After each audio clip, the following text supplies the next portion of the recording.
The man with a mission. The autumn rain painted silver streaks across the windows of the Grandview Hotel ballroom. Nathaniel Pierce stood near the entrance, his custom-tailored navy suit fitting his athletic frame perfectly. At 34, he had everything most men dreamed of: wealth beyond measure, influence that reached into every corner of the business world, and a reputation for being ruthless yet fair. But tonight, none of that mattered. Tonight was about settling an old debt. A past that never died. 20 years had passed since Nathaniel watched his father, Jonathan Pierce, lose everything. Jonathan had been a brilliant architect with a small but promising firm. His designs were innovative, his reputation growing steadily. Then Thomas Morgan entered his life as a potential business partner. Within 18 months, Jonathan Pierce had lost his company, his savings, and his will to live. The legal battles drained every resource the family had. Nathaniel still remembered his mother, Catherine, working double shifts as a nurse while his father sat in their tiny apartment, staring at nothing. The journey from nothing. When Jonathan died of a heart attack at 45, something inside young Nathaniel hardened into steel. His mother never spoke ill of anyone, not even Thomas Morgan. She simply worked harder, determined to give her son opportunities. Catherine died when Nathaniel was 22, just months before his first startup sold for $10 million. He never got to show her how far he had climbed. Every success after that felt hollow without her there to witness it. The target appears. Nathaniel's eyes tracked movement across the crowded ballroom. She appeared like a vision through the sea of evening gowns and tuxedos. Cecilia Morgan moved with natural elegance, her champagne-colored dress flowing as she greeted guests. Her dark hair was swept into a sophisticated updo, revealing a graceful neck and warm hazel eyes that seemed to genuinely light up when she smiled. She was beautiful, but that was not what caught Nathaniel's attention. It was the way she carried herself with quiet confidence and authentic kindness toward everyone she encountered. The approach. Nathaniel had spent months researching Cecilia Morgan. She was 28, a successful interior designer who specialized in creating welcoming spaces for nonprofit organizations and community centers. Unlike her father, she lived modestly, donating much of her income to causes she believed in. She had started her own design firm 3 years ago, building it from the ground up without her father's money. Most importantly, she seemed genuinely unaware of the damage Thomas Morgan had caused decades earlier. First words. He waited until she stepped onto the balcony for a moment of quiet. The rain had stopped, leaving the city washed clean and glistening. Nathaniel approached slowly, giving her time to notice him. "Quite an impressive event," he said, his voice smooth and measured. "You must be proud of what you have organized here." Cecilia turned, surprise flickering across her features before her professional smile appeared. "Thank you, though I cannot take all the credit. This was a team effort. Are you enjoying the evening, Mr. Pierce?" Nathaniel Pierce. He extended his hand, watching carefully for any recognition. There was none. Good. Thomas had never mentioned his father's name at home, just as Nathaniel suspected. An unexpected connection. They talked for over an hour. Nathaniel had planned to be charming but distant, to plant seeds for future manipulation. Instead, he found himself genuinely engaged. Cecilia spoke about her work with passion, describing how she transformed abandoned buildings into vibrant community centers. She talked about color theory and spatial psychology with infectious enthusiasm. "Most people think interior design is just about making things pretty," she explained, her eyes sparkling. "But spaces shape how we feel, how we interact, how we heal. I want to create environments where people feel safe enough to grow." Seeds of doubt. Nathaniel felt something uncomfortable twist in his chest. This was not what he expected. He had imagined Thomas Morgan's daughter as spoiled and shallow, an easy target for his revenge. But Cecilia was thoughtful, hardworking, and genuinely committed to helping others. "What drives you?" Nathaniel asked, genuinely curious now. Cecilia gazed out at the city lights. My father, actually. He made mistakes when I was young. Business decisions that hurt people. I saw how that guilt consumed him, how he changed afterward. He taught me that success means nothing if you achieve it by stepping on others. Everything I build, I wanted to lift people up instead. The offer. Nathaniel's carefully constructed plan suddenly felt more complicated. But he had come too far to turn back now. 20 years of planning could not be abandoned because of one conversation. I have been looking to invest in socially conscious businesses, he said, which was partially true. Your approach to design is innovative. Have you considered expanding? I might be interested in discussing a partnership. Cecilia's eyes widened. Are you serious? I never joke about business. Let me be clear though, this would not be charity. I believe your model has genuine potential for growth and profit while doing good. Those are the best kinds of investments. The trap is set. They exchanged contact information as the gala wound down. Nathaniel watched Cecilia rejoin the crowd, her genuine smile making people around her light up. He felt a strange mixture of satisfaction and unease. Phase 1 was complete. He had made contact, established interest, and positioned himself as a potential benefactor. But as Nathaniel drove through the rain-slicked streets that night, he could not shake the memory of Cecilia's words about her father's guilt and redemption. He had spent 20 years imagining Thomas Morgan as an unrepentant villain. What if that story was more complicated than he remembered? Nathaniel pushed the doubt away. His father was dead. His mother had worked herself to exhaustion. Those were facts that no amount of supposed redemption could erase. He would continue with his plan. He would get close to Cecilia, gain access to Morgan's business, and systematically dismantle everything Thomas had built. The rain started again as he pulled into his penthouse parking garage. Nathaniel sat in the darkness of his car for a long moment, listening to the rhythm of water against metal. Somewhere in the back of his mind, a small voice whispered that he was about to make a terrible mistake. He ignored it. Some debts had to be paid, no matter the cost, building bridges on lies. 3 months passed like pages turning in a book Nathaniel had not meant to read so closely. What began as calculated meetings to discuss business strategies transformed into something he had not anticipated.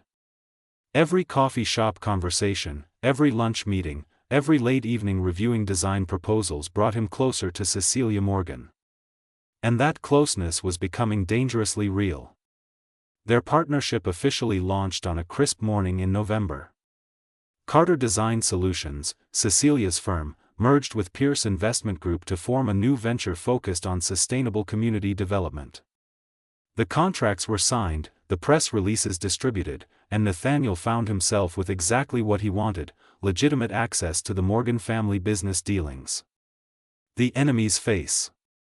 The first family dinner happened 2 weeks after the partnership announcement. Thomas Morgan's home was not the mansion Nathaniel expected. It was a comfortable 2-story house in a quiet neighborhood, with a garden that showed signs of careful tending. When Thomas opened the door, Nathaniel barely recognized him. The man before him was 63 but looked older. His hair had gone completely white, and deep lines carved his face. But it was his eyes that struck Nathaniel most.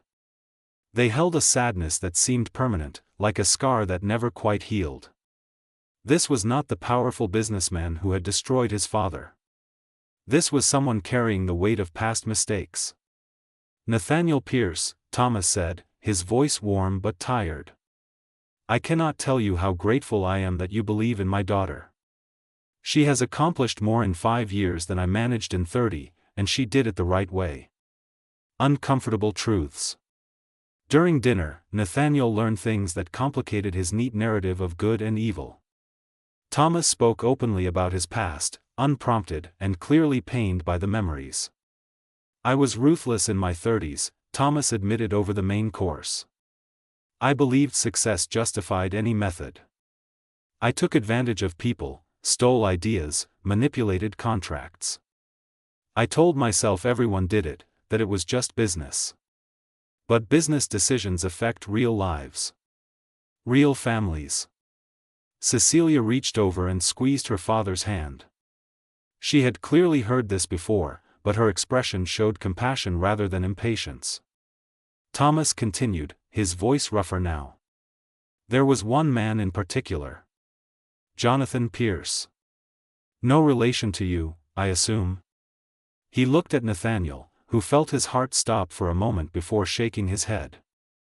I destroyed his architectural firm, took his best designs, and left him with nothing. I heard later that he died young. Heart attack. I think about him often, wondering if I contributed to that. The weight of guilt. Nathaniel gripped his water glass tighter, fighting to keep his expression neutral. Hearing his father's name in Thomas Morgan's mouth, spoken with genuine regret, created a storm of emotions he was not prepared for. Rage that this man dared to feel sorry now. Confusion that the regret seemed authentic. And something else, something that felt dangerously like the first crack in his armor of hatred. After my wife left me 12 years ago, I had to face what I had become, Thomas said. She told me I had built an empire on other people's ruins and that she could not live with that anymore. Losing her forced me to look in the mirror. I did not like what I saw. Thomas had spent the last decade trying to make amends. He volunteered at youth centers, mentored young entrepreneurs for free, and had donated millions to organizations that helped small business owners. He had tracked down 3 of the families he had hurt and made financial restitution. But Jonathan Pierce's family had disappeared, and Thomas never found them to apologize or compensate. Love against logic. As weeks turned into months, Nathaniel's feelings for Cecilia deepened beyond anything he could control. She was everything he had not known he wanted. Her laugh was genuine and frequent. She remembered small details about people and followed up with thoughtful gestures. She challenged his cynicism with her optimism, but never in a way that felt naive or preachy. One evening in late December, they worked late at her office, finalizing plans for a community center renovation. Snow fell softly outside the windows, muffling the city sounds. Cecilia looked up from her sketches, pencil still in hand, and caught him staring. "What?" she asked, a smile playing at her lips. "I am just thinking about how different my life was 6 months ago," Nathaniel said honestly. "I had everything planned out, very structured and controlled. Then you appeared and everything became complicated." The first kiss. Cecilia set down her pencil and walked around the desk. She stood close enough that he could smell her perfume, something subtle with hints of jasmine. "Is complicated bad?" Nathaniel stood, and suddenly they were inches apart. Every logical reason to maintain distance evaporated. "No," he whispered. "Complicated is terrifying and wonderful." When they kissed, Nathaniel felt something inside him shift fundamentally. This was not part of the plan. This was not supposed to happen. But it felt more right than anything he had experienced in 20 years of careful plotting. The unraveling plan. Over the next month, Nathaniel tried to maintain his revenge scheme while navigating this new relationship. He had gathered financial information about Morgan Enterprises, found vulnerabilities in their supply chains, and identified contracts he could sabotage. Everything was in place. One anonymous tip to the right regulatory agency, combined with some strategic financial pressure, and Thomas Morgan's company would collapse. But every time Nathaniel prepared to execute his plan, he thought about Cecilia's face. He thought about how proud she was of her father's transformation. He thought about the community center they were building together, which would provide after-school programs for 200 children. He thought about how Thomas volunteered there every Tuesday, teaching business skills to teenagers who reminded him of the young Jonathan Pierce. A difficult conversation. One February evening, Cecilia invited Nathaniel to her apartment for dinner. She cooked pasta with a homemade sauce her grandmother had taught her to make. They ate by candlelight, talking about everything and nothing. It felt like home in a way Nathaniel's penthouse never had. "I love you," Cecilia said suddenly, setting down her wine glass. "I know it has only been a few months, but I have never felt this way about anyone. You challenge me, support me, and make me want to be better. I love you, Nathaniel Pierce." Nathaniel felt his carefully constructed walls crumble completely. "I love you too," he said, and meant it with his entire being. The words tasted like confession and surrender. The burden of secrets. That night, lying awake beside Cecilia as she slept peacefully against his shoulder, Nathaniel faced the full weight of his deception. He loved this woman. Genuinely, deeply, completely. And he had built their entire relationship on lies. She did not know who he really was or why he had approached her. She did not know that every kind gesture, every shared moment, had started as manipulation. Nathaniel thought about his father, about the promise he had made at his grave to make things right. He thought about his mother, who had preached forgiveness even as she worked herself to exhaustion.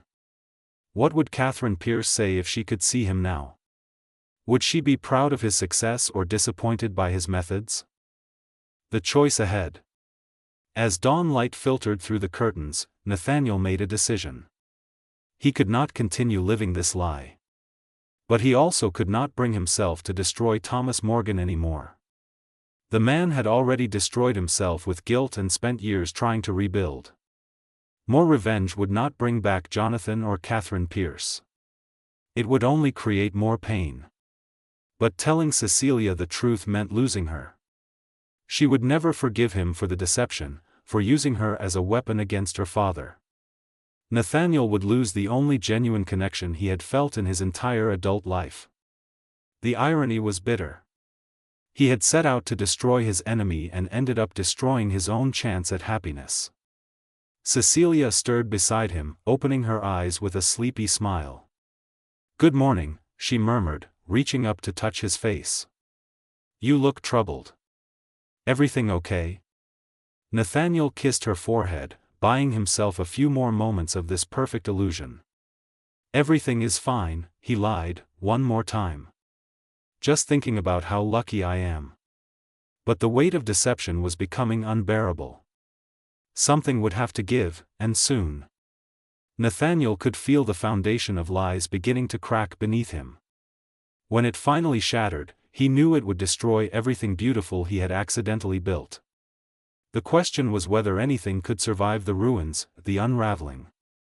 March arrived with unpredictable weather, sunshine giving way to sudden storms without warning. Nathaniel felt like the sky mirrored his internal chaos.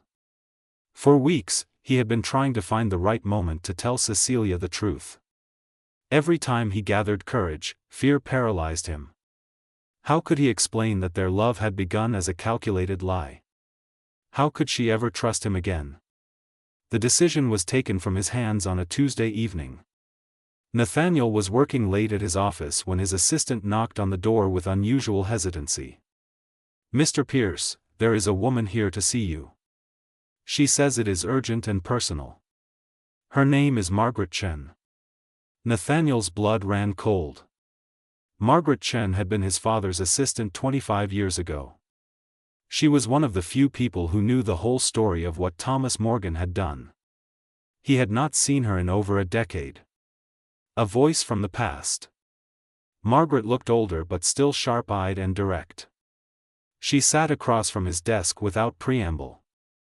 "I saw the announcement about your partnership with Cecilia Morgan.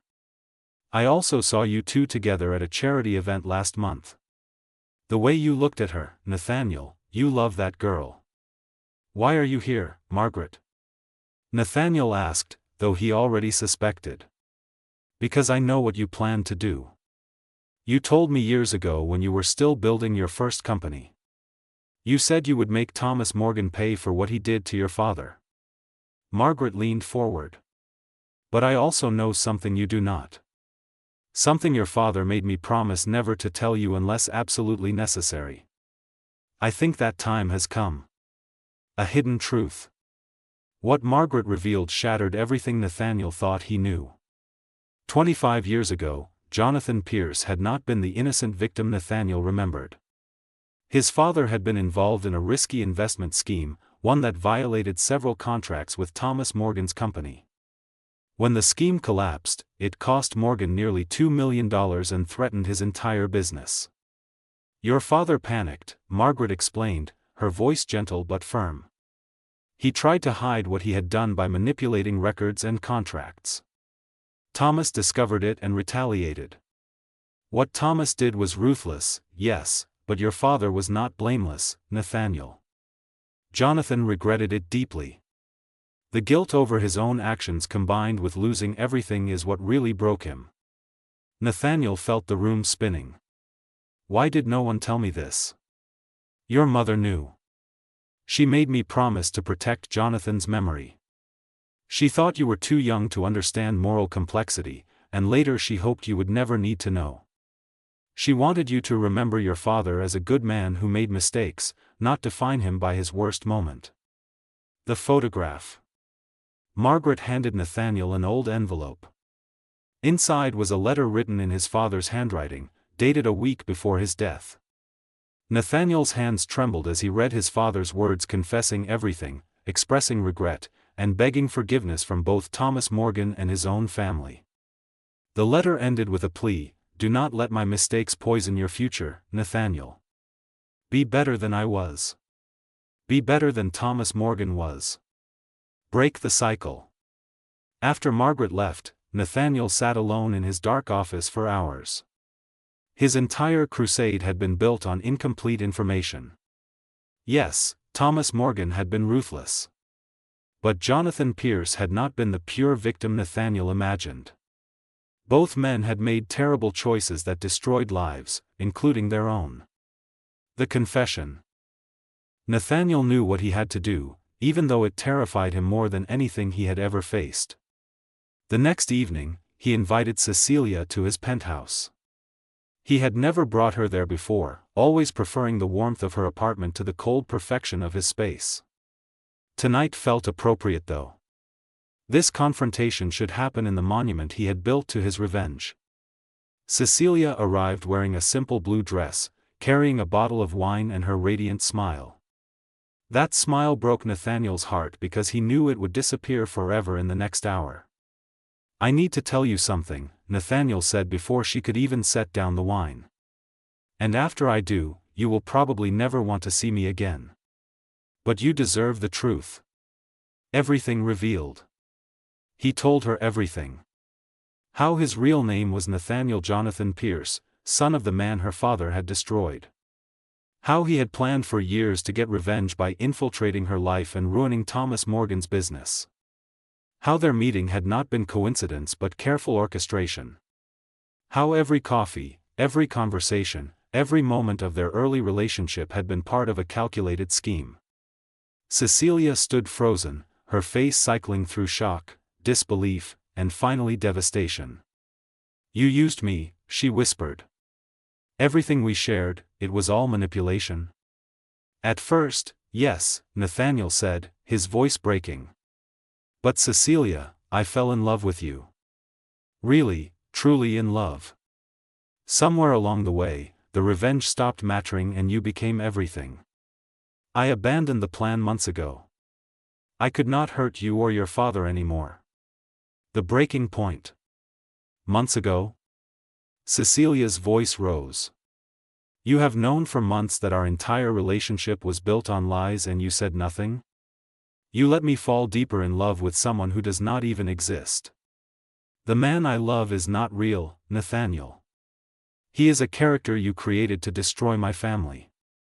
Tears streamed down her face and Nathaniel ached to comfort her, but he had lost that right. "I am real.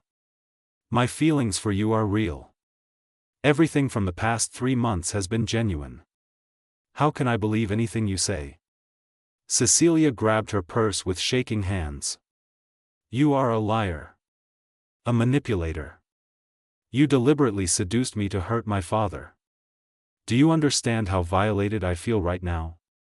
How stupid and used?" "I am so sorry," Nathaniel said, his own tears falling now. "I was wrong. I was blinded by anger and pain, and I hurt the only person who ever made me believe in something good again. Please, Cecilia, let me make this right. The painful truth. Make it right? Cecilia laughed bitterly. You cannot make this right, Nathaniel. You built our entire relationship on revenge and lies. Even if your feelings became real, the foundation is poison. How could we ever move forward from this? She walked toward the door, then turned back. I feel sorry for you. You were so consumed by the past that you destroyed your own future. I hope whatever satisfaction you got from your plan was worth it. The door closed behind her with devastating finality. Nathaniel collapsed onto his couch, the perfect penthouse suddenly feeling like a prison. He had lost her. The one genuine thing in his carefully constructed life, and he had destroyed it with his own hands. Facing Thomas.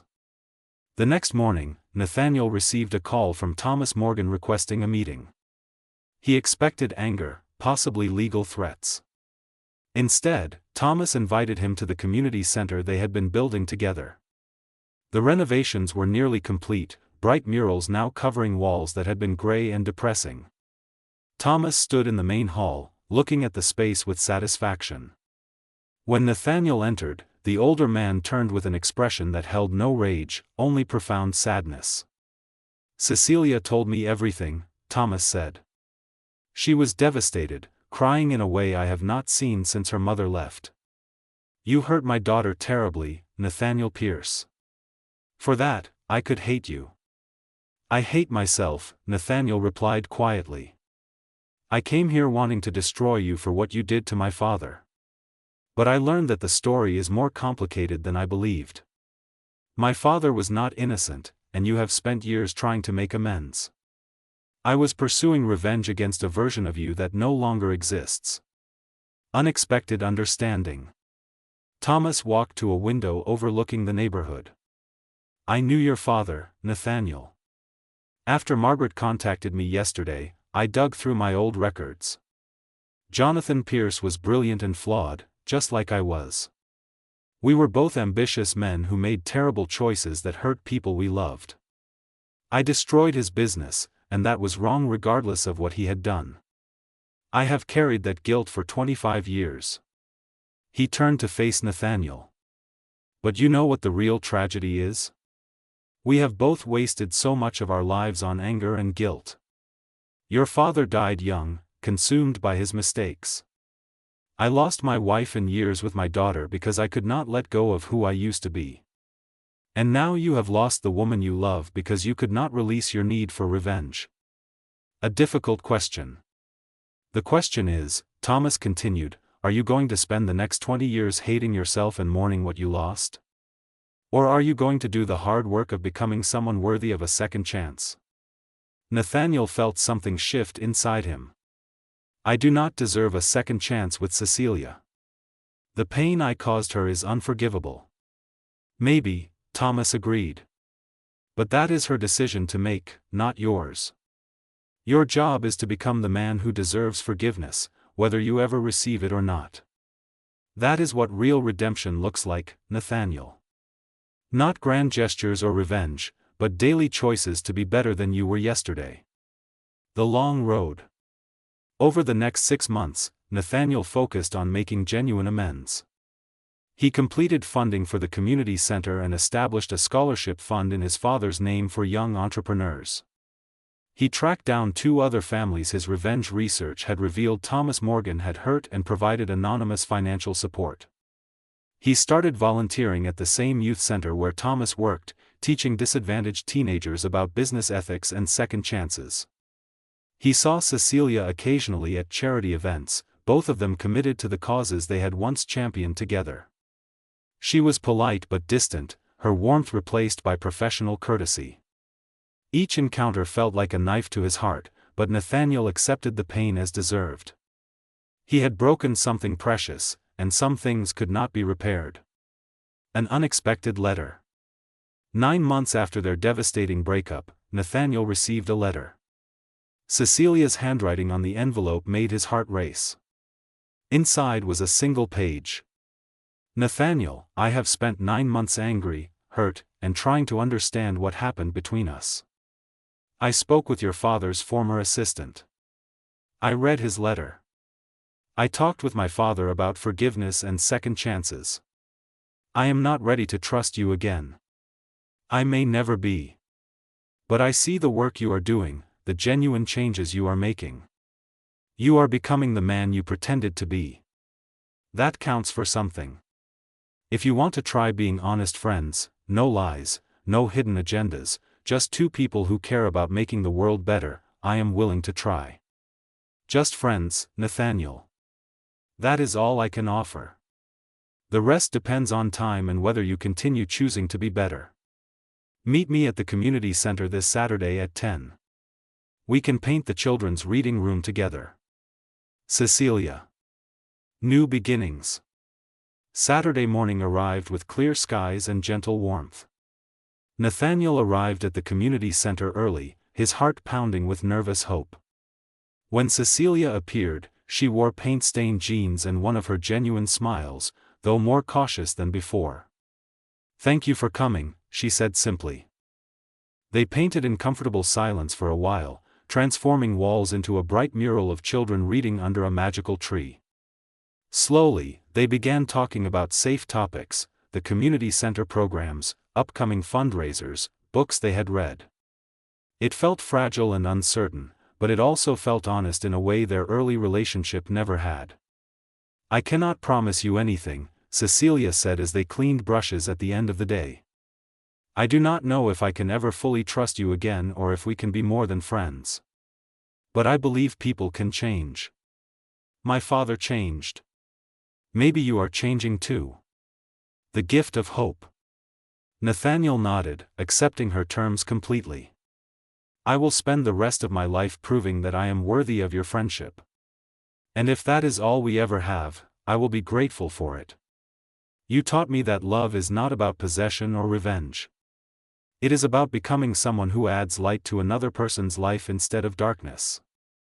As Nathaniel drove home that evening, he felt something he had not experienced in 20 years, peace. The revenge that had driven him for so long was finally gone, replaced by something better. Purpose without bitterness. Hope without entitlement. And the possibility, however distant, that genuine love built on truth might be stronger than anything built on lies. His father's letter had asked him to break the cycle. Standing in the ruins of his revenge, having lost and perhaps slowly found again the woman he loved, Nathaniel finally understood what that meant. It meant choosing healing over hatred, truth over manipulation, and the uncertain hope of redemption over the cold satisfaction of revenge. The future was no longer certain or planned. But for the first time, that felt like freedom instead of failure. The end.